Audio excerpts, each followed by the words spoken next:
tous, une majorité d'entre vous s'est exprimée en faveur de Carcassonne sur les réseaux sociaux, et je vais donc vous conter son histoire légendaire, puis son histoire telle que la présentent les historiens de nos jours, et dont vous retrouverez les noms en description. La magnifique cité médiévale de Carcassonne, s'étalant sur 10 hectares et ainsi parfois considérée à ce jour comme étant la plus grande cité médiévale d'Europe, présente plusieurs versions d'une passionnante et mystérieuse légende autour de son nom. Pourtant, en ce qui concerne la course à l'espace, l'URSS était en avance par rapport aux États-Unis. Premier satellite avec Sputnik, premier être vivant dans l'espace avec la chaîne Laika, premier homme et première femme dans l'espace avec Yuri Gagarin et Valentina Tereshkova, et j'en passe. Mais ces exploits incroyables étaient moqués dans certains pays de l'Est.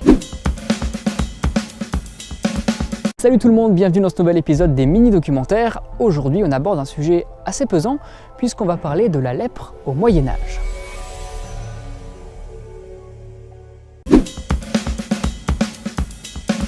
Mes amis, bien le bonjour dans ce 5e épisode de Métalleux Curieux. Inspiré d'une œuvre littéraire ancrée dans un contexte historique réel, attaquons-nous donc à ce chef-d'œuvre qu'est One de Metallica. Metallica s'est inspiré du film Johnny s'en va en guerre de Dalton Trumbo. Ce film est lui-même une adaptation du roman du même nom, écrit par Dalton Trumbo himself en 1938 et publié en 1939.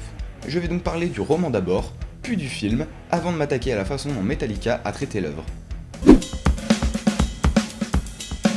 Né en 1961 à Hawaï, Barack est le produit du mariage entre un jeune et brillant étudiant en économie et Anne Dunham, une ethnologue texane. Donc tout d'abord, il faut savoir que Maria Skłodowska, oui c'est son nom de baptême, est née le 7 novembre 1867 à Varsovie, en Pologne. Charles Quint avait pour habitude de dire que le soleil ne se couchait jamais sur son empire.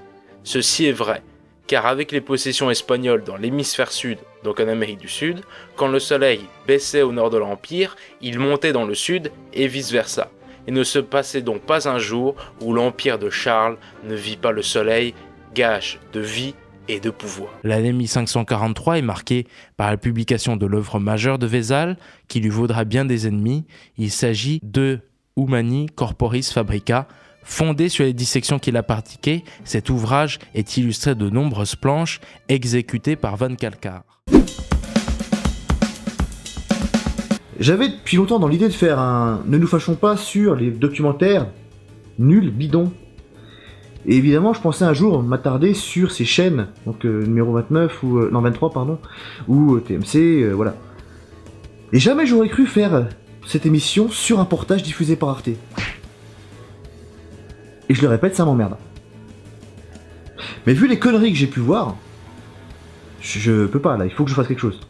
Cette série d'émissions était donc en 4 parties. La première c'est sur la religion, la deuxième sur la guerre, la troisième sur le commerce, et la quatrième sur la naissance des villes.